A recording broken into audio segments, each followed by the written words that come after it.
போன டிசம்பர்ல கிறிஸ்துமஸ் லீவுக்கு என்னோட ஸ்கூல் ஃப்ரெண்டு வீட்டுக்கு போயிருந்தாங்க. அவங்க என்னோட ஸ்கூல் ஃப்ரெண்டு, ஆனா இப்ப வரைக்கும் எங்களோட ஃபேமிலி ஃப்ரெண்டு. அவங்க எங்க வீட்டுக்கு வருவாங்க, நாங்க அவங்க வீட்டுக்கு போவோம். அங்க போயிருந்தோம். போயிருக்கிறப்பதான் அவளுக்கு 2 பொம்பளை பிள்ளைங்க. ஒருத்தி மூத்தவ காலேஜ் செகண்ட் இயர் படிக்கிறா, செகண்ட் பொண்ணு 11th ஸ்டாண்டர்ட் படிக்கிறா. அவங்க ஜாயிண்ட் ஃபேமிலி, அவங்க அத்தை மாமா எல்லாரும் கூட தான் இருக்கிறாங்க. எனக்கு ரொம்ப க்ளோஸ் ஃப்ரெண்டுங்க. அப்போ பார்க்க போயிருந்தோம். எதை முன்னிட்டு போயிருந்தோம் அப்படின்னா, அவங்க மாமனாருக்கு ஆஞ்சியோ பண்ணியிருந்தாங்க. ஸோ அதையும் விசாரிச்சுட்டு அவளையும் பார்த்துட்டு வரலான்னு போயிருந்தோம்.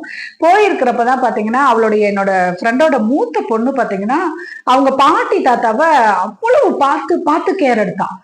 அவங்க தாத்தாவுக்கு டேப்லெட் எடுத்து கொடுக்கறதுலயும் சரி, சாப்பாடு கொண்டு வந்து கொடுக்கறது, சாப்பிட்டோன்னா அந்த பிளேட்டை வாங்கிட்டு போறது, அவரை உட்கார வைக்கிறதுல இருந்து அவ்வளவு கேருங்க. அது மட்டும் இல்ல, அவங்க பாட்டியுமே பாத்தீங்கன்னா பாத்ரூம்ல வலிக்கு விழுந்து கால் இது பிராக்சர் ஆகி கொஞ்சம் ஸ்டிக் வச்சுதான் நடக்கிறாங்க. நல்லா இருந்துச்சு. இருந்தாலும் அப்ப அவங்க டாய்லெட் போறப்ப பாத்தீங்கன்னா, பாட்டி இரு பாட்டி நான் வர்றேன் அப்படின்னு சொல்லி அவங்கள கூட்டிட்டு போறதாகட்டும், அவங்கள கேர் எடுக்க ஒவ்வொன்றுமே பார்த்து பார்த்து அந்த பொண்ணு செஞ்சாங்க.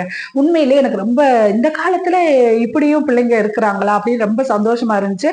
ஒரு பக்கம் ஆச்சரியமா இருந்துச்சு. ஏன் அப்படின்னா, என் ஃப்ரெண்டு எல்லாமே என்கிட்ட ஷேர் பண்ணுவா. அப்ப அவ சொல்லியிருக்கிறா, அவங்க அத்தை மாமா அவளை எவ்வளவு தூரம் கஷ்டப்படுத்தினாங்க அப்படின்ற ஒரு அவரோட மனவேதனைகள் எல்லாம் என்கிட்ட நிறைய அவ கொட்டி இருக்கிறா.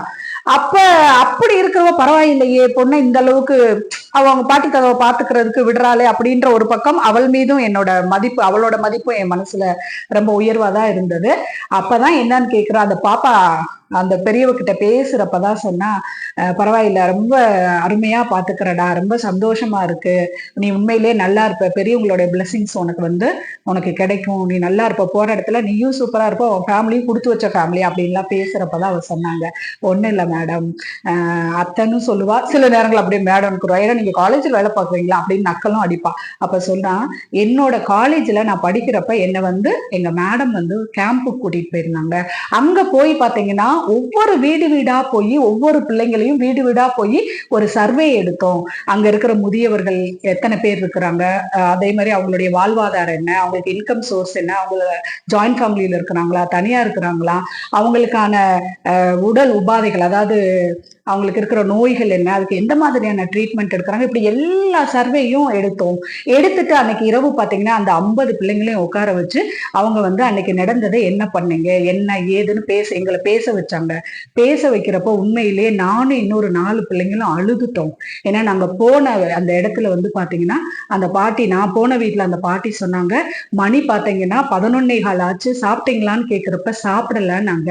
ஏன் அப்படின்னு கேக்குறப்ப, இல்லப்பா என் மருமகள் கோயிலுக்கு போயிருக்கிறாங்க, 12 மணிக்கு தான் பூஜை முடியும், வந்துதான் எனக்கு சாப்பாடு போட்டு தருவாங்க, அதுக்கடுத்துதான் நான் சாப்பிடணும். ஏன் பாட்டி நீங்களா போட்டு சாப்பிட மாட்டீங்களா? இல்ல, அவங்க போட்டு கொடுத்தாதான் சாப்பிடணும் அப்படின்னாங்க. எனக்கு உண்மையில ரொம்ப கஷ்டமா இருந்தது. அப்ப அது வரைக்கும் பசிக்காதான்னு கேட்கும், பசிக்கும், என்ன செய்யறது அப்படின்லாம் சொன்னாங்கன்னு சொல்லிட்டு நாங்க எல்லாருமே ஒவ்வொருத்தரோட நாங்க ஷேர் பண்ணோம். அப்பதான் அந்த அழுதுகிட்டே நாங்க எல்லாருமே சொன்னோம், இந்த கேம்ப் முடிஞ்சு எங்க வீட்டுக்கு போன உடனே எங்க பேரண்ட்ஸ் கேர் எடுத்துக்கிறாங்களா இல்லையோ, எங்க வீட்டுல இருக்கிற பாட்டி தாத்தாவை நாங்க கேர் எடுத்துக்கிறோம் அப்படின்னு சொல்லி நாங்க அன்னைக்கு எங்க மேடம்க்கு வாக்கு கொடுத்துட்டு வந்தோம். அதுல இருந்துதான் நான் அந்த ஃபுல் கேர் எங்க பாட்டி தாத்தாவை நான் எடுத்துக்கிறேன்னு சொல்லி அவ சொன்னான். உண்மையிலே அந்த ஆசிரியரையும் இந்த நேரத்துல நான் பாராட்டியே ஆகணும். அதே நேரத்துல அவளுக்கு என்னதான் அவங்க அத்தை மாமா கொடுமைப்படுத்தி இருந்தாலும் தன் மகள் இந்த செயல்ல ஈடுபடுவதற்கு அவங்க அம்மாவும் அனுமதிக்கிறா. பாத்தீங்களா, என்னோட ஃப்ரெண்டு, அவளையும் இந்த நேரத்துல உண்மையிலேயே மனதார பாராட்டுறேங்க. ஒவ்வொரு வீட்லயும் எல்லாரும் இப்படிதாங்க இருக்கணும். நம்மளுக்குள்ள எப்படியோ இருக்கட்டும், பிள்ளைங்களுக்கு இந்த மாதிரி நல்ல பண்புகளை வளர்த்து எடுப்பதில் பெற்றோர்களோடு சேர்ந்து ஆசிரியர்களும் பங்காற்றி இருக்கிறார்கள். நன்றி, வணக்கம். நல்லதை நினைப்போம், நல்லதே நடக்கும்.